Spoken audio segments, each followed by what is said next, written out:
Hi guys. So ഇന്ന് നമ്മൾ വന്നിട്ടുള്ളത് ഒരു വെറൈറ്റി മോഡലായിട്ടാണ് കേട്ടോ. അതായത് സിൽക്ക് മെറ്റീരിയലിലേക്ക് ഓർഗൻസ് വെച്ചിട്ട് നമ്മൾ പാകിസ്ഥാനി പോലെ വർക്ക് ചെയ്തിട്ടുണ്ട്. നല്ല ഭംഗിയുണ്ട്. സ്ലീവ് ഒരു വെറൈറ്റി സ്ലീവാണ്, നല്ല ഭംഗിയുണ്ട് കേട്ടോ.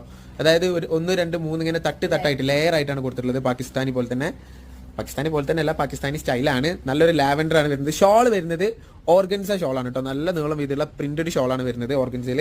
അതും പ്യൂർ ഓർഗൻസയാണ്. തലയിൽ അത്യാവശ്യം നിൽക്കുന്ന ഷോൾ തന്നെയാണ്. ഓക്കെ, കളേഴ്സ് കാണാം. അതുപോലെ പാന്റിന്റെ എൻഡിൽ ഒരു വർക്കും കൂടി ഉണ്ട് കേട്ടോ. അത് ഇങ്ങനെ ഒരു പാന്റിന്റെ സൈഡിലും വർക്ക് വരുന്നുണ്ട്, പറയാൻ വിട്ടുപോയി. ആൻഡ് ബാക്കി കളേഴ്സ് കാണിച്ചു തരാം. ഓക്കെ, ഇതാണ് യെല്ലോ കളർ, ഒരു മസ്റ്റാർഡ് അല്ലെങ്കിൽ ഒരു മെഹന്തി യെല്ലോ അല്ലേ, മെഹന്തി യെല്ലോ ടച്ച് ആണ്. നെക്സ്റ്റ് കളർ കാണാം. ഒരുപാട് കളേഴ്സ് ഉണ്ട്. ഫാസ്റ്റ് ആയിട്ട് കാണിക്കാം കേട്ടോ. ഏതാണോ നിങ്ങൾക്ക് ഇഷ്ടമായത് താഴ്ക്കണം നമ്മൾ സ്ക്രീൻഷോട്ട് എടുക്കുക, വാട്സ്ആപ്പ് ചെയ്യുക. 2690 XL ലാർജ് സൈസിലുള്ളവർക്ക് കറക്റ്റ് ആയിരിക്കും. ഇതാണ് നെക്സ്റ്റ്. യെസ്, ഒരു ലൈറ്റ് പിസ്ത ഗ്രീൻ കേട്ടോ. നല്ലൊരു വെറൈറ്റി കളർ ചാർട്ടാണ്. ആൻഡ് ഫൈനൽ കളർ കാണാം. ഇതാണ് ഫൈനൽ കളർ വരുന്നത്. സോ എത്രയും പെട്ടെന്ന് സ്ക്രീൻഷോട്ട് എടുത്തോളൂ, വാട്സ്ആപ്പ് ചെയ്തോളൂ. ലിമിറ്റഡ് സ്റ്റോക്കാണ്.